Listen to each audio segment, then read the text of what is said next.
Plato. You see, if you get into the Timaeus, it appears that if you go through the mathematics, people who are expert in this field say that the only way he could have constructed that was with a heliocentric hypothesis, not the geocentric theory. Right. And the man who did this is a man by the name of Tailleferro, who's a very fine mathematician, philosopher. And he gave a proof. And it matches some of the old stories among the Greeks that the idea was out that the sun was the center of our solar system, and people would chase the people who believed it down the street and throw cabbages and everything else at them because they thought they were crazy. Because after all, everyone can see the sun going down. You go down the beach and you can watch it going down. You ever see that? Sure. I mean, you can't be mistaken about something that big. I mean, if you like evidence, physical evidence. So, yes, that raises that issue. So let me just acknowledge that and go on. Right? Now, from each of these 8 that spin, there's a whirl and a sound is produced. So one note comes from the siren, and each of these produce a note, and that's called the harmony of the spheres.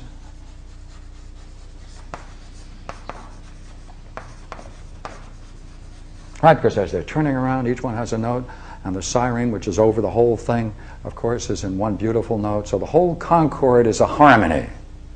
So the whole universe is a harmony. Beautiful. Now, they are 3 daughters of necessity, and these are sometimes called the fates. And so here, of course, is necessity, and now we need 3 daughters. By heavens, I happen to be good at drawing women.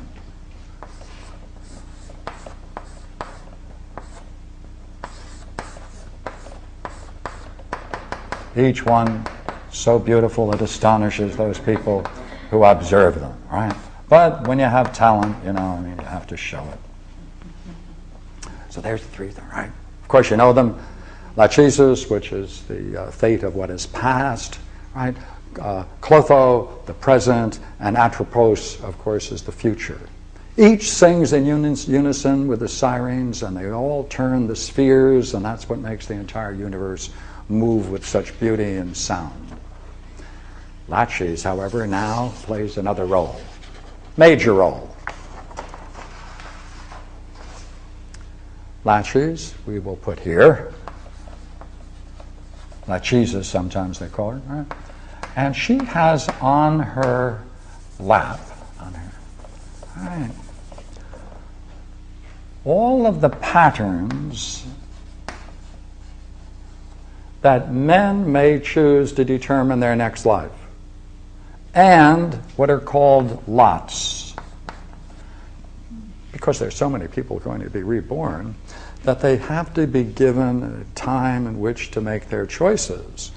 So if they distribute lots, you look at your number, oh, you're in the 5th lot, then you have to wait for the 5th group to make the choice of what kind of life you're going to live. So therefore, it's a combination of patterns and lots. Now, what's interesting, of course, is there's a prophet. And we'll make a prophet here. And he chooses those, he takes those, and he then distributes them. First, just the lots, he distributes the lots, and they fall just about where each soul is, so you don't have to do much, just reach and pick it up.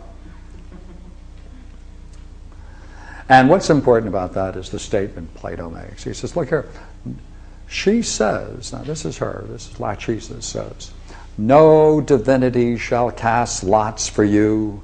You choose your own deity. Deity, remember, we're going to use that term later in another way.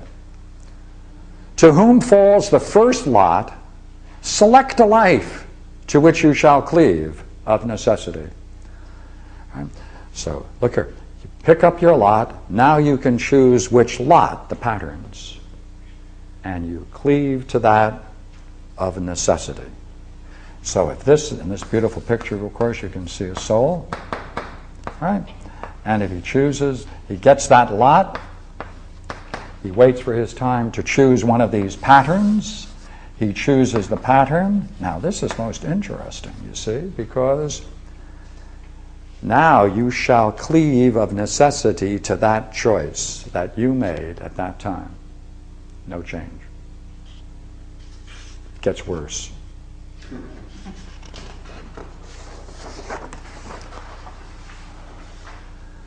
And now the Lachi says, the blame is on him who chooses, because the choice of a different life inevitably determines a different character. Your character comes from the choice you made of that life.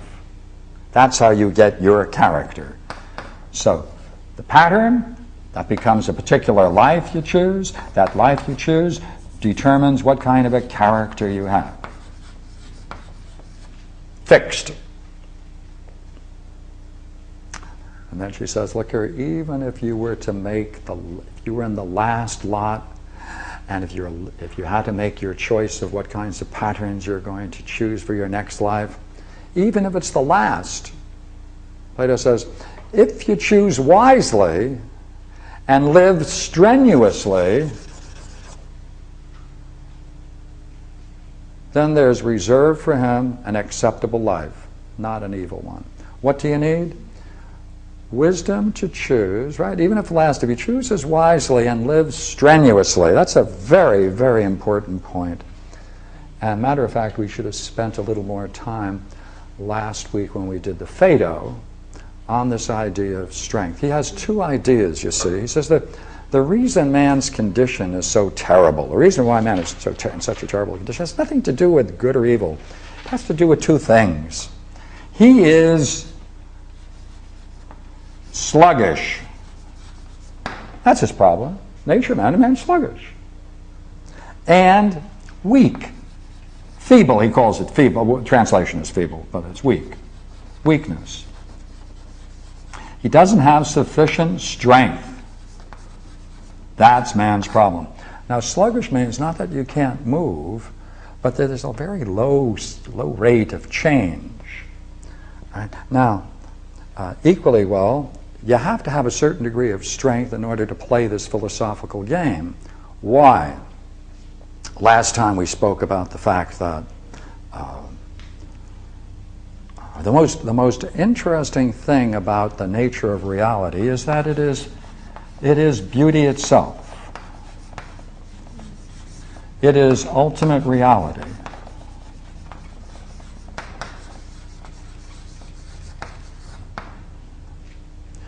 And you need strength to endure that experience. You simply need strength to endure that experience. You have to get it. If you don't have the strength, then you're not going to be able to endure more profound experiences. Sluggishness. If you stick to the where you are, if you're fixed in the life you have chosen, if you're satisfied where you are, you're a slug. Right? You're incapable of movement. It's too difficult to move. Right? When you ever have to try to break through and try to live more meaningfully, the first thing you recognize is that all your vows are difficult to make. I mean, not difficult to make, difficult to keep. Right? We're sluggish. Somehow we're pulled back by some strange psychic gravity to stay in the condition we've been in. So there are two things you need for this philosophical and psychic growth. You need strength, and you need a certain kind of strength that will propel you and allow you to make these kinds of transitions into more meaningful ways of life.